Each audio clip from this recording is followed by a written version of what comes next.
Hello and welcome to another episode of Spaghetti Western Podcast. This is Season 3, Episode 3, total number 68. Today we're going to cover various parts, such as the history of the Spaghetti Western. We'll continue that. I want to go over whatever became of Ron Ely. Who are those guys? Frank Latimore. Film of the week will be The Genius with Terrence Hill.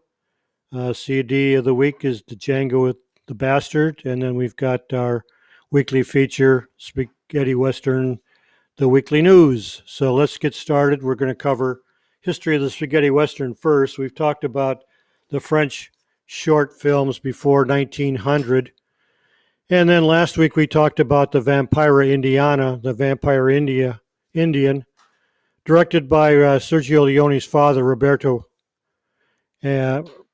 Roberti, and starring his mother as the Vampire Indian. So I thought this week we'd dig into the early British Westerns, spaghetti Westerns. And the first one, or the earliest one I could find, was one called Kidnapping by Indians, which is from 1899, produced by Sager Mitchell and James Kenyon, and photographed by James Kenyon. It's about an Indian attack on two girls in a camp. The Indians set fire to the camp and a gunfight ensues, during which one of the girls is rescued by cowboys. That's the best description I can find.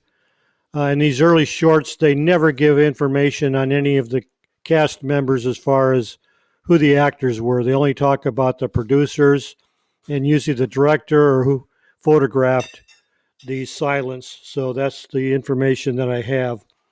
The next one that I could find would have been The Scapegrace, made in 1913, produced by Crix and Martin out of London.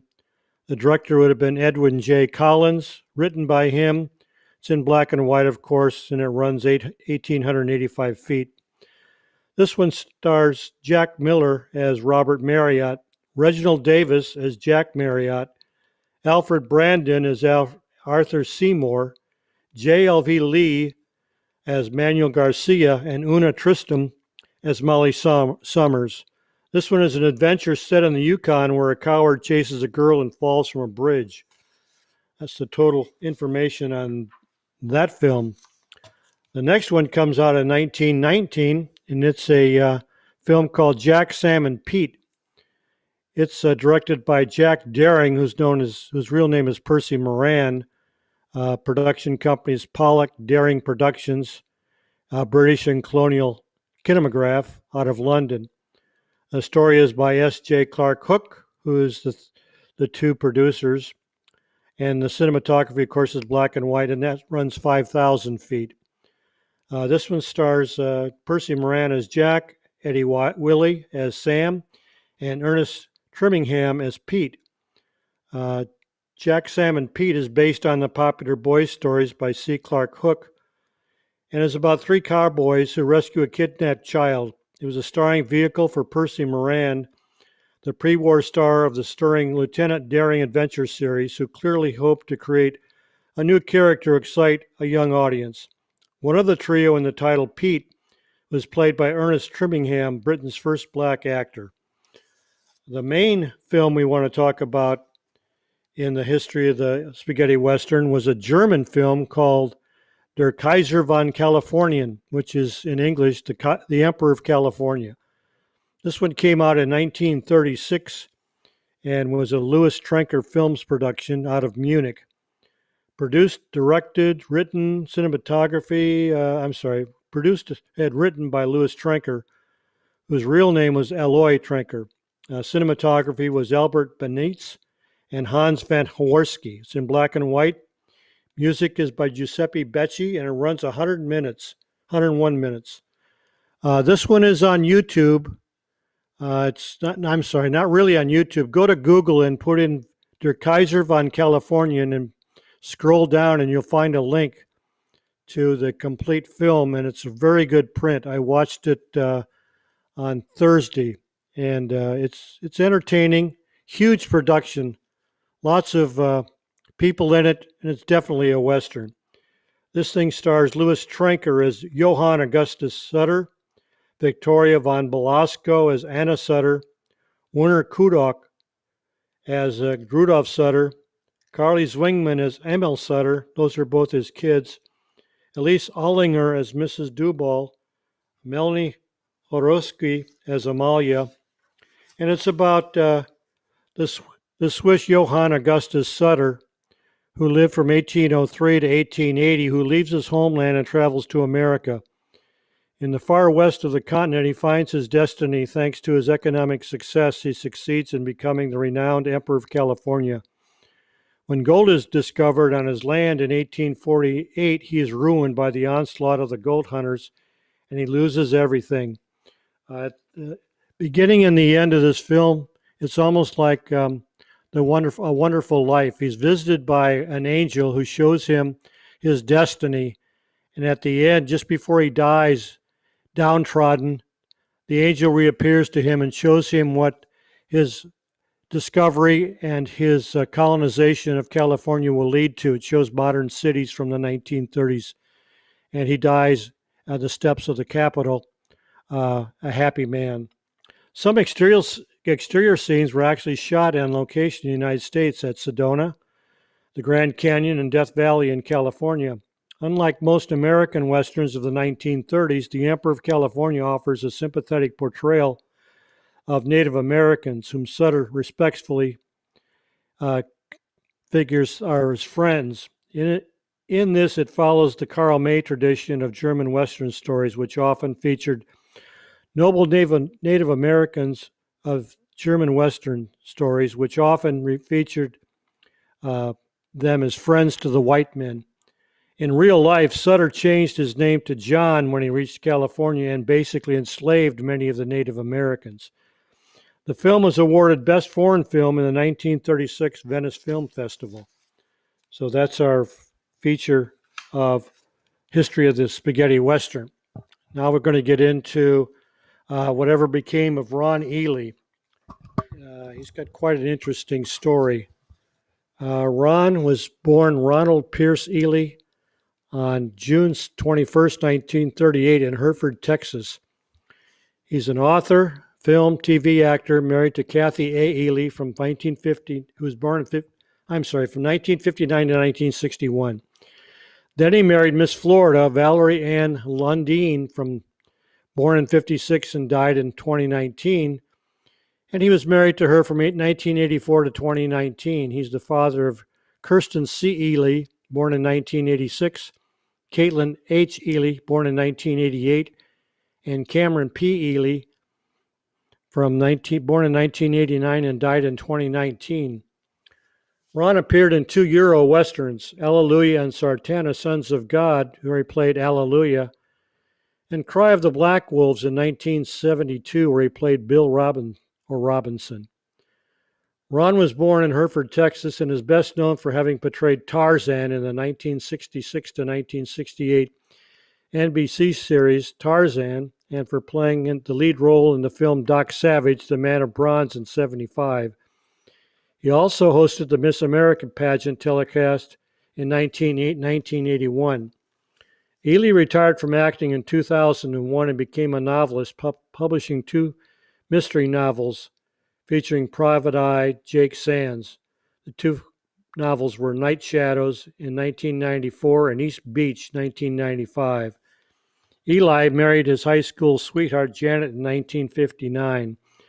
Both natives of Hereford, Texas, they stayed together until their divorce in 1961.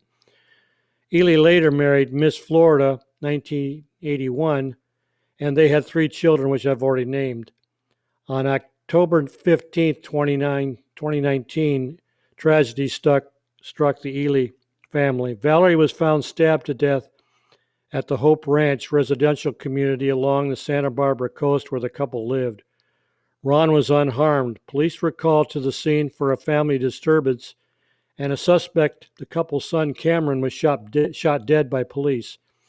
In October 2020, Eli challenged the Santa Barbara district attorney after the police's actions were described as justifiable homicide by the district attorney, and no charges were filed against the deputies who were involved in the shooting.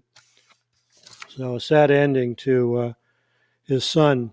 Ron still lives in Santa Barbara. As far as I know, he hasn't published any books since then, so maybe he lives as a recluse. The next article we want to get into is Who Are Those Guys? And I picked Frank Latimore because he was a star of the early Spanish Westerns, which led to the Italian spaghetti Westerns. Frank Latimore was born Franklin Latimore Klein on September 28, 1925 in Darien, Connecticut. So he was an American, not a British born actor. He was a theater, film, TV actor and married to opera singer Rukmini Sukarno, who was born in 1943 and lived sometime into the 2000s. They were married from sometime in the 60s to 1998 when Latimore died. He was the father of journalist Chris Klein, born in the 60s. He appeared in The Shadow of Zorro in 1962 as Don Jose de la Torre, and Zorro the Avenger in 62, same character. Fury of the Apaches in 63 as Major Steve Loman, or Joe Lawman. Shoot to Kill in 63 as Lance or Larry Tad Thompson, and Cavalry Charge in 1964 as the Commandant Inspector John Bedford. Latimore was born in Connecticut, and he became from a well-to-do family and was able to trace his lineage back to the American Revolutionary War. He ran away from home at an early age and shortly thereafter got the lead in a Broadway play. He began his acting career in the 1930s when he and longtime Fred Lloyd Bridges performed in Summer Stock Theater at a playhouse in Weston, Vermont. Latimore then went to Hollywood, where he signed a contract with 20th Century Fox and proceeded to appear in such hits as In the Meantime, Darling, The Dolly Sisters, Three Little Girls in Blue, and Shock. After his years at Fox, he made films in Europe, most of which were swashbucklers such as Balboa, Conquistador of the Pacific, The Golden Falcon, Devil's Cavaliers, and many others, include 2 Zorro films and some westerns. Those were starring roles much bigger than his Hollywood roles, to the effect that he became an idol to the swashbucklers during the late 50s and early 60s. He appeared in the French film Purple Noon, as well as the Italian melodrama A Woman Has Killed in 1952. Latimore appeared in 2 soap operas back in the States, playing Dr. Coolidge on Ryan's Hope from 75 to 76, and Dr. Emmett Scott on The Guiding Light from 76 to 79. He did some work for PBS, most notably appearing in a film about the Civil War. He married Rukmini Sukarno, an opera singer who is the daughter of President Sukarno of Indonesia. Their son, Chris Klein, is a journalist. Latimore died in his sleep on November 29, 1998, in Denville Hall, Northwood, Hillington, London. He was only 73. Now we want to get into the film of the week, which is The Genius, starring Terence Hill. Italian title is Un genio due compari un polo. Several English titles: A Genius, Two Partners, and a Dupe. A Genius, Two Friends, and an Idiot. Nobody's the Greatest. Nobody's Perfect. Trinity is Back Again, which is probably a release title. And The Genius. It was made in 1975 and is an Italian, French, and West German co-production from RAF RAN AMLF out of Paris, Ran Rialto out of Berlin. It was directed by Damiano Damiani and Sergio Leone. Story is by Ernesto Gastaldi and Fulvio Marcella. Screen is by both, plus Damiano Damiani. Cinematography is Giuseppe Lini, and music is by Ennio Morricone. Stars Terence Hill as Joe Thanks or Nobody, Miu, whose real name is Sylviette Harry, as Lucy or Lilla, Steam Engine Bill is it's played by Paul Charleboy, who plays Locomotive, Steam Engine Bill, or Paul Lambert. Patrick McGowan stars as Major Cabot or Harris. Klaus Kinski is in it as Doc Foster, and Gene Martin as Colonel Pembroke. Other names that you might recognize in the cast is Raymond Harmsdorf plays Sergeant Milton. Benito Stefanelli is Mortimer. Mario Brega as Crutcher. And Rick Battaglia as the captain. The story is about Joe Thanks, played by Terrence Hill, a clever crook and con man, who convinces his two sidekicks, the half-breed locomotive Bill, played by Robert Charleboy, and his friend Lucy, played by Mio Mio, to help organize a fraud against Major Cabot, played by Patrick McGowan, for getting $300,000 meant as payment to the local Indian tribe. The plan, somewhat torturous, provides, first of all, gaining entrance to the fort where the payment is kept. Bill will be dressed and disguised as a colonel. The twist is the major has decided to rip off the Indians by keeping the payment in exchange for good grazing land and an alleged gold mine. The money is loaded on a coach which gives Joe Thanks the opportunity to steal it. Despite some complications, Joe succeeds with his usual skill and the money finally rests in his hands, but he has also conned his friends, as was his intention all along, to give the money to the Indians. They are all resigned to the outcome and the conclusion for their efforts. Locomotive Bill decides to start a new life with Lucy and to live with the Indians. The leading Indians are Joe Thanks, or Nobody, played by Terrence Hill. We all know him as real name of Mario Girardi, born in 1939. He's still with us. Most famous for his films with Bud Spencer and his Italian TV series Don Matteo from 2000 to 221, just ended at the end of last year. Lucy or Lila is played by Miu Miu, real name Sylviette Harry, born in 1950. She's still with us. Who's a French actress who won a César Best Actress Award in 1979 for Memoirs of a French Whore. Locomotive or Steam Engine Bill is played by Robert Charleboy. He was born in 1944. He's still with us. Canadian author, composer, musician, and actor. He's probably the weakest actor in the film.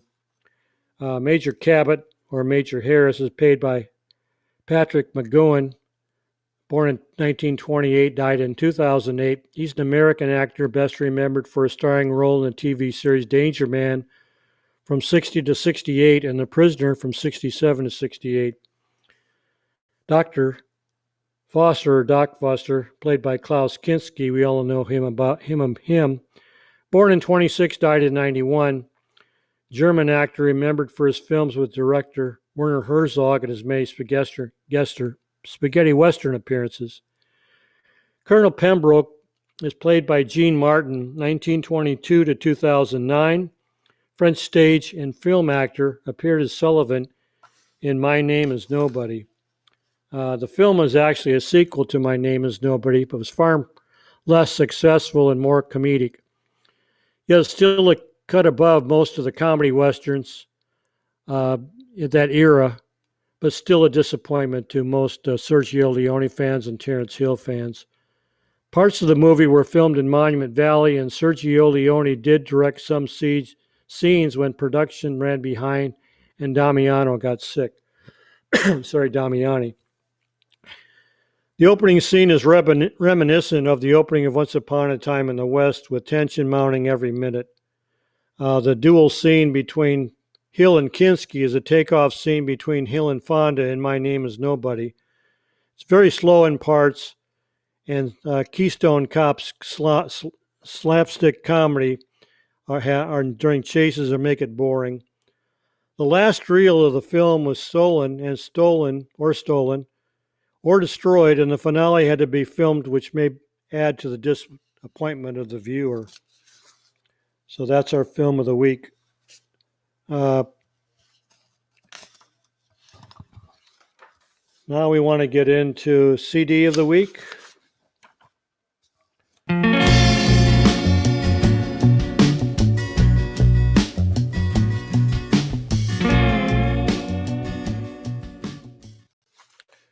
CD of the week is Django Il Bastardo, also known to most spaghetti fans as Django the Bastard.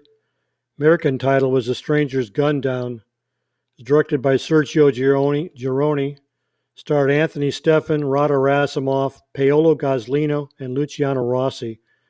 CD's on Beat. It's on number CDCR 140. Came out in 2020. Composer is Vasco Vasily Kucherov. Has 29 tracks. Total time is 51 minutes and 41 seconds. There's a picture of the cover. There's the CD.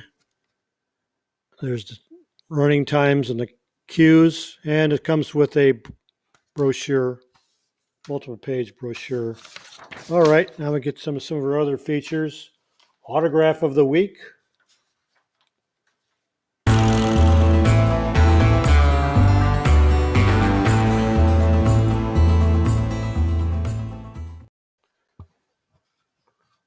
Autograph of the week is by Thomas Hunter.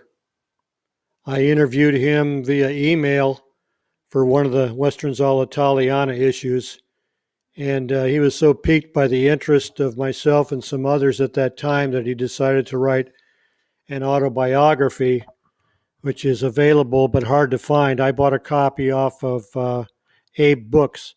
So you can try Amazon, but if you can't find it there, try Abe Books. Very interesting autobiography. Next, we want to get into Book of the Week.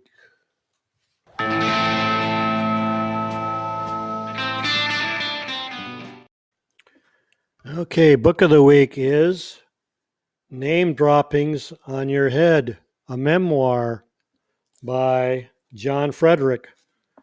Mainly, not too many pictures in here, but there's a few. He was like Cesar Romero. He's a playboy in Palm Springs after his acting career in film sort of died. He was also in stage plays, and you wonder who the heck was John Frederick. But he most notably known as one of Frank's henchmen in Once Upon a Time in the West. That's a close-up of him, and I've put an arrow pointing to him at the massacre scene at the ranch. But that's who John Frederick was in. He was in a couple of other spaghetti westerns, but not too many. But that's who John Frederick was. Interesting autobiography. Now we're going to do some posters of the week, which I've got 4.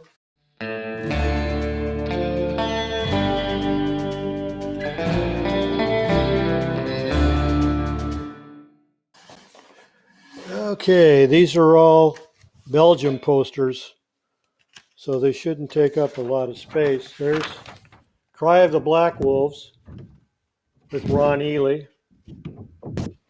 Great artwork on these things. Fury of the Apaches, Apache Fury with Frank Latimore.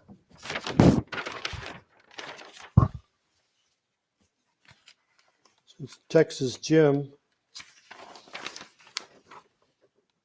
Frank Latimore, also Edmund Purdum's in it, and early Fernando Sancho appearance. And Charge of the Seventh, also Frank Latimore, one of the few Cowboys and Indians films. And that does it for the posters of the week. So now we'll turn to News of the Week.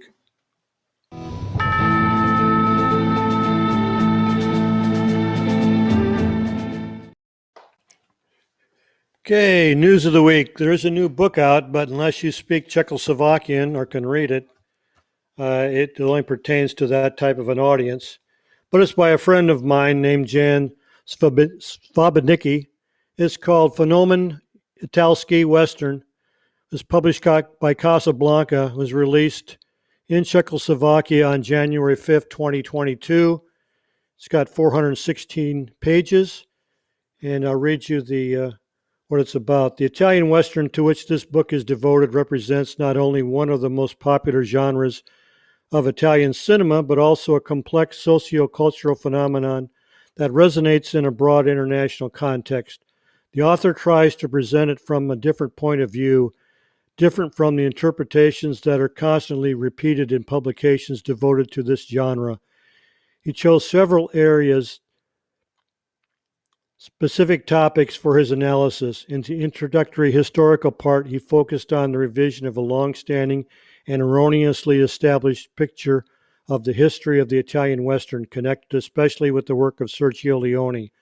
In the following interpretive chapters, he discusses the distinctive identifying attributes of this genre, closely related to religious symbolism, cultural intersexuality, anachronistic elements, genre constructions, and film music. The author's text is introduced by personal historic testimony of his own creative experience, written by Ernesto Gastaldi, who wrote the foreword for the book, and director Giancarlo Santi, with whom the author interviewed. So I don't never seen anything in the inside where there's pictures or how much you can get out of it, but it's an interesting book, and I know Jan has been studying spaghetti westerns for a long time. So if you can understand Czechoslovakia, it's probably well worth your interest to pick it up. Next, we have three obits. First one is Mark Wilkinson. Mark Wilkinson was a composer, conductor, arranger who died in Orsay, France on January 8, 2022. He was 92.